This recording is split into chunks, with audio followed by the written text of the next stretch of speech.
నమస్తే అండి. Welcome to Sahasra logs. ఇది నేను ఈరోజు ఉల్లిపాయ పులుసు పెడుతున్నానండి. మా అమ్మగారు పెట్టేవారు, చాలా బాగా పెట్టేవారు. దానివల్ల కొంచెం నూనె వేసుకొని, ఆయిల్ వేసుకొని దాంట్లో పోపు వేసుకుంటున్నానండి. పోపు దీనికి మెంతులు నానబెట్టి వేస్తారండి. ఎల్లుల్లిపాయలు, కరివేపాకు, ఒక ఎండుమిరపకాయ వేసి కొంచెం వేగనివ్వాలండి.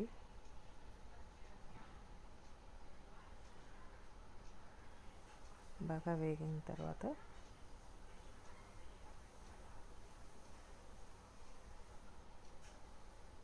ఉల్లిపాయ ముక్కలు తరిగి పెట్టుకున్నానండి, చిన్న ముక్కలుగా.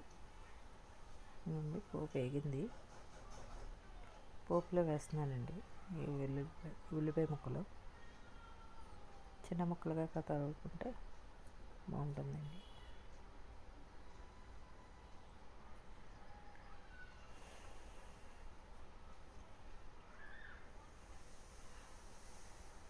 మెంతులు వేయడం మర్చిపోయానండి.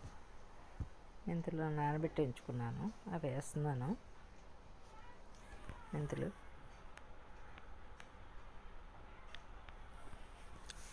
వేస్తున్నానండి. మెంతులు వేసాక ఉల్లిపాయ వేసాను.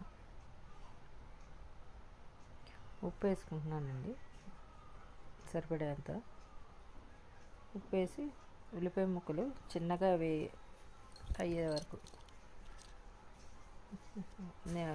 చింతపండు రసం వేసానండి తగినంత. తర్వాత కారం టేస్ట్కి సరిపడేంత, చిన్న టేస్ట్ అడ్జస్ట్మెంట్కి చిన్న బెల్లం వేసానండి.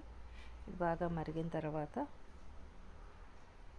కొత్తిమీర వేస్తున్నానండి. పొట్టకి చలవ చేసే ఉల్లిపాయ పులుసు అండి. నా వీడియో కనుక నచ్చినట్టయితే లైక్ అండ్ షేర్, సబ్స్క్రైబ్.